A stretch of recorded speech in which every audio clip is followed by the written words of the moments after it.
So one of the things that you'll find when you have multiple cars is that there are certain things that you're always buying. The first thing is tires. Not a year goes by when I don't buy at least 4 tires for some car that I have. But the other thing that I'm always buying are batteries. Not a year goes by when I buy a battery. And sure enough, this morning I went to drive the Aston and I had the battery tender on it, took the tender off, put the tender away, went to start the car, and the battery was dead after actually having the tender on it. I noticed that the car had been running a little bit rough again, and now I think, and now it starts to make sense. If the battery was dying and was really, really dead, that would actually explain why the car would run rough. And so today I'm going to have a really quick video with me changing the battery in the Aston Martin. It's in a really weird place, so let's have at it.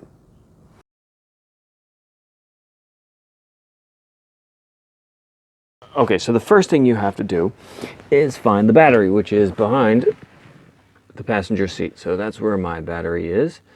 And it has a little strap that goes over it, holding the battery in. And I think to remove that, there's a screw over there, which I already removed, but there's one on the other side which I can't get to, so I have to get this piece of trim out of here. As I recall, it's been so long since I replaced this battery that I think that has to go, and I have to peel the other thing forward in order to remove the battery. So we'll see, we'll get to work on that.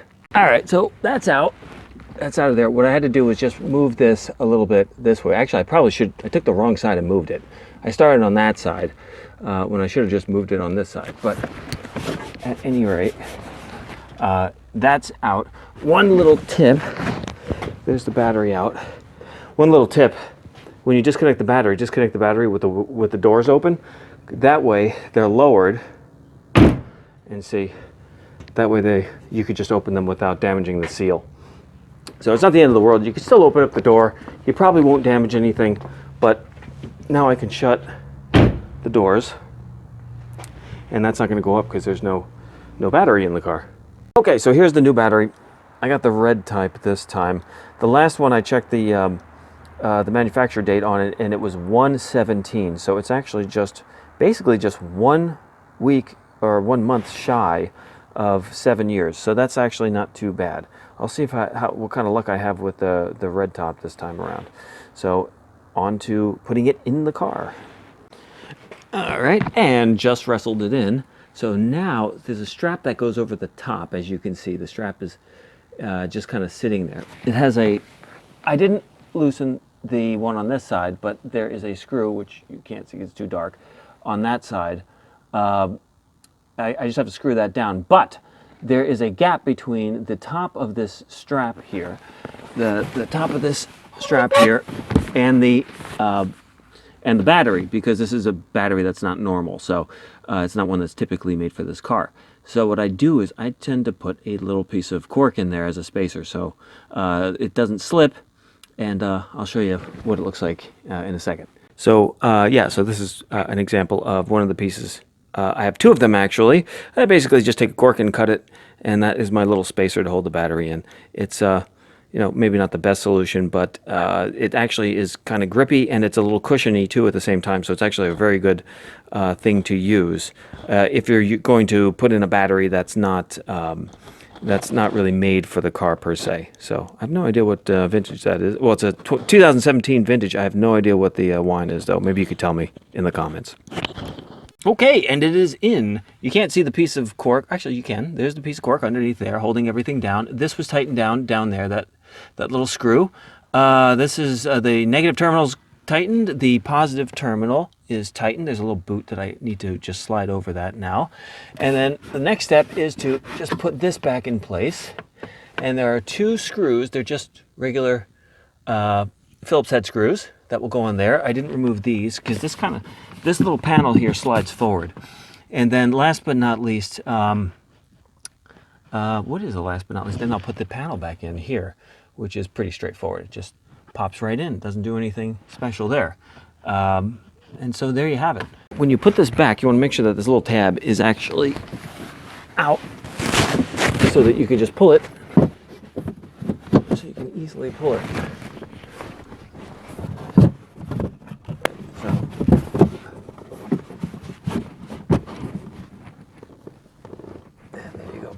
back in place. And there you go.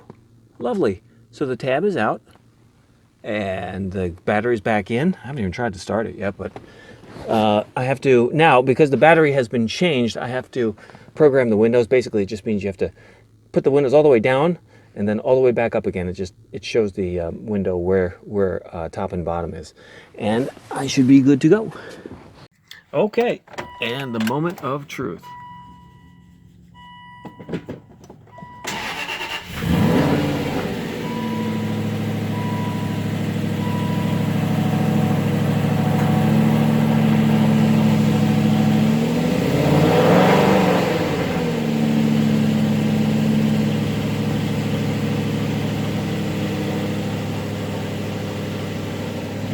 Gotta fix the clock.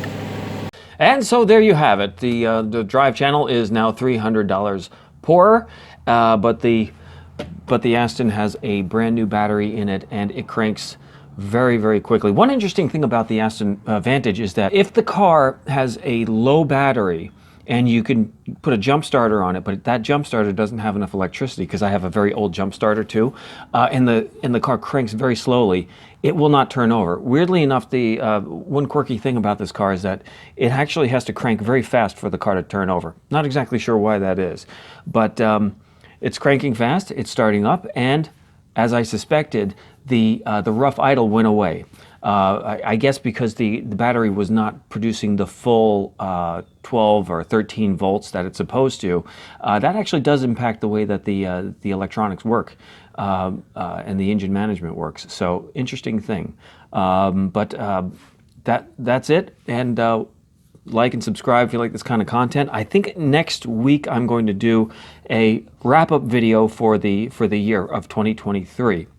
I'll go over just some of the things that I fixed on all of the cars, and basically just do a yearly roundup. So we'll look forward to seeing you then. And in the meantime, like and subscribe. We're getting very, very close to 1,000 subscribers, which is, I guess it's a big deal in YouTube terms. But that'll be really cool if I can get to there before the end of the year. That's my sort of goal. So I will see you all in the next video.